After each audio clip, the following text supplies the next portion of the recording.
आज से तुम्हारी इस डॉक्टर साहब निहाल को बोलते हैं तुम्हें अपने आप को चेंज करना होगा, तुम्हें अपना लुक जो है उसको बेहतर बनाना होगा ताकि तुम दोबारा से निहाल मत लगो। डॉक्टर साहब के कहने पर निहाल अपनी कटिंग करवा लेती है और वो पहले से भी ज्यादा खूबसूरत हो जाती है।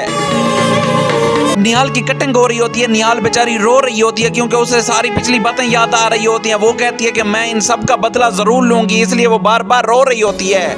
नई जिंदगी की शुरुआत है। शाम को जैसे ही डॉक्टर साहब हॉस्पिटल से घर में आते हैं, निहाल को बुलाते हैं, निहाल को कहते हैं बेटा अब तुम बिल्कुल परेशान ना हो, ये तुम्हारी नई जिंदगी की शुरुआत होने वाली है, इसलिए अपने आप को खुश रखो। निहाल फिर डॉक्टर साहब को बोलती है मैं कैसे खुश रहूं, मेरा बच्चा उन्होंने खींच लिया है और मुझे बहुत ज्यादा मारा है और अपने घर से निकाल दिया, मैं उनके घर में जाना चाहती हूँ और अपने बेटे को वापस लेकर आना चाहती हूँ। डॉक्टर साहब निहाल को बोलते हैं बेटा सब्र करो, अभी टाइम है सब्र करने का, लेकिन हम जल्द उनसे बदला जरूर लेंगे।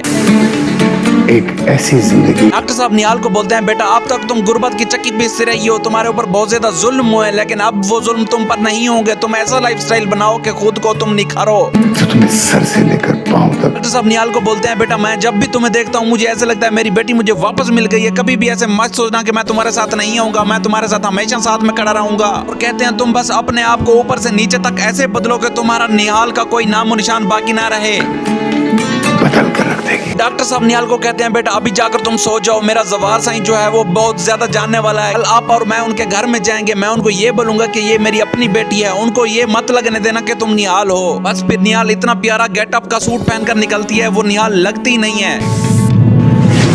डॉक्टर साहब और निहाल जैसे ही जवार साईं के घर में अंदर जा रहे होते हैं और वहाँ पर जवार साईं आ जाता है और अपनी ऐनक उतार कर ये देखता रहता है कि ये तो निहाल जैसी लग रही है, लेकिन ये डॉक्टर साहब की बेटी कैसे है। फिर निहाल जैसे ही एंटर होती है वहाँ पर शबाब के हाथों वो बच्चा होता है, निहाल उसे देखकर घबरा जाती है, वो बच्चा बहुत ज्यादा रो रहा होता है। निहाल कह रही होती है कि काश मेरे हाथों में होता, क्योंकि गाइस निहाल इनके घर में डॉक्टर बन के गई होती है। निहाल कहती है मुझे दिखा, मैं इसका चेकअप करती हूँ और बताती हूँ इसे कोई बीमारी तो नहीं है, मुझे मेरा बच्चा चाहिए। क्योंकि डॉक्टर साहब ने जब निहाल से पूछा था अब तुम्हारी जिंदगी बहुत ज्यादा चेंज होने वाली है, अब तुम निहाल नहीं रहोगी, तो आगे से निहाल बोलती है जो भी हो जाए मुझे बस मेरा बच्चा चाहिए और बदला भी। डॉक्टर साहब निहाल को कहता है तुम जो चाहती हो वो जरूर पूरा होगा और तुम्हारा बेटा भी वापस आ जाएगा और तुम उनसे बदला भी ले लोगी और उनको सजा भी मिलेगी। निहाल फिर आहिस्ता आहिस्ता से जवार साईं की जिंदगी में एंटर होना शुरू हो जाती है, वो शबाब से उसकी जान छुड़वाना चाहती होती है। फिर जवार साईं का बच्चा जब भी बीमार होता है तो उसे देखने निहाल जाती है, क्योंकि निहाल एक डॉक्टर बनी हुई है। निहाल जब भी जाती है बच्चा चुप हो जाता है कि निहाल उस बच्चे की असली माँ है, बच्चे को पहचान हो जाती है। डॉक्टर साहब निहाल को एक नई गाड़ी भी ले देते हैं और कहते हैं बेटा कभी भी पैसों की जरूरत हो क्रेडिट कार्ड भी रख लो और जहाँ भी जरूरत हो मुझे बताया करो, तुम आज से मेरी बेटी की तरह हो, मैं इस चीज में तुम्हारे साथ खड़ा हूँ और तुम्हें इंसाफ दिला कर रहूंगा।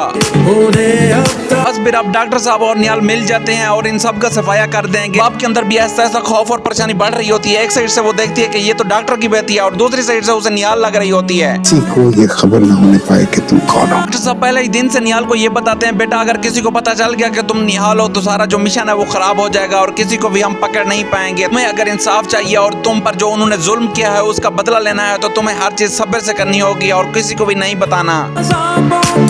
निहाल की आंखों में आंसू आ जाते हैं। निहाल कहती है आप फिक्र ना करें, मैं अपना बेटा भी वापस लूंगी और उनसे बदला भी जरूर लूंगी, मार डालूंगी। निहाल बोलती है ऐसे लोग जल्लाद हैं, इनको तो जीना भी नहीं चाहिए, मैं ऐसा ऐसा करके सबको बाहर डालूंगी और किसी को भी नहीं छोड़ूंगी। निहाल बोलती है मैं अपनी दोस्त नूरी का भी खून रहेगा नहीं जाने दूंगी।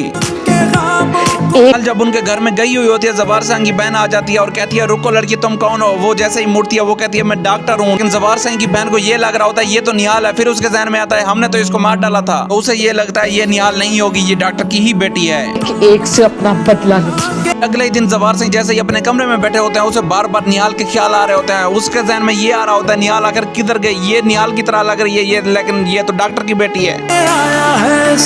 शाम को हुनैन की तबीयत खराब हो जाती है और वो डॉक्टर साहब को फोन करते हैं। डॉक्टर साहब बोलते हैं मैं तो बिजी हूँ लेकिन मैं अपनी बेटी भेज रहा हूँ। वो निहाल को एज ए डॉक्टर बनाकर उनके पास भेज देते हैं। जब वहाँ से वापस आ रही होती है बच्चे को देख लेती है तो वहाँ पर शबाब जो होती है उस बार बार गौर से तके जा रही होती है कि ये आखिर निहाल की तरह लगती है लेकिन निहाल नहीं है, निहाल आखिर जिंदा तो नहीं है। बस फिर अभी निहाल बिल्कुल चुप है, वो अपना बदला लेने जरूर आएगी और वो बार बार आती रहेगी और जवार को भी अपना कर लेगी और वहाँ से उनसे बच्चा भी छीन लेगी और अपना कर लेगी। अगर आपको हमारी वीडियो अच्छी लगती है तो काइंडली लाइक एंड सब्सक्राइब जरूर किया करें।